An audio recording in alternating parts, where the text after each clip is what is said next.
My name is Josephine Cooper. My mob is Cooma and Camilleri. I follow the Cooma line because in my family, we follow the women's bloodline.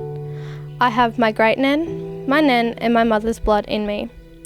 And I love that because I've always looked up to those women my entire life.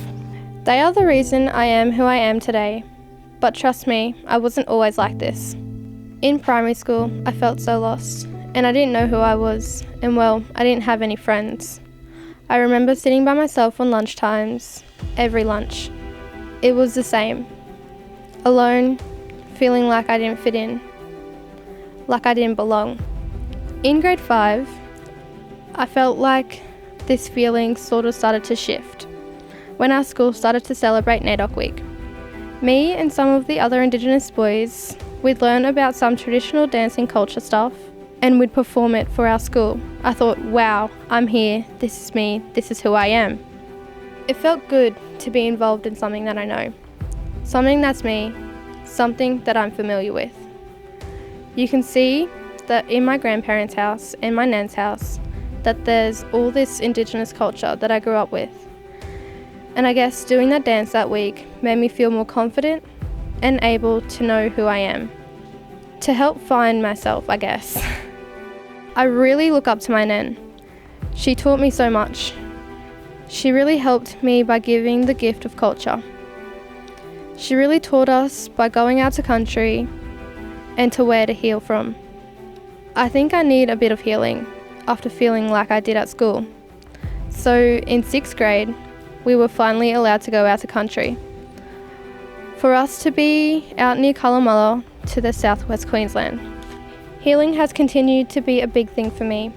It feels like I've always been under a lot of pressure as a kid to not follow the wrong crowd. Even in grade 8 and 9, I was pressured to do all of my work up to an A standard.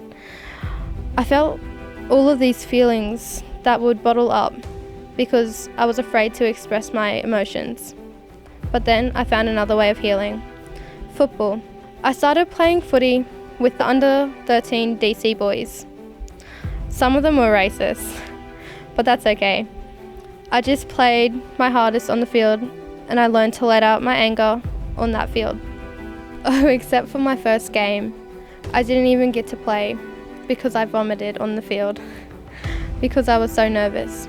I just ran to my nan and cried in her arms, but it was all good. The coach told me that it was all good and we'd give it a go next week. And I did.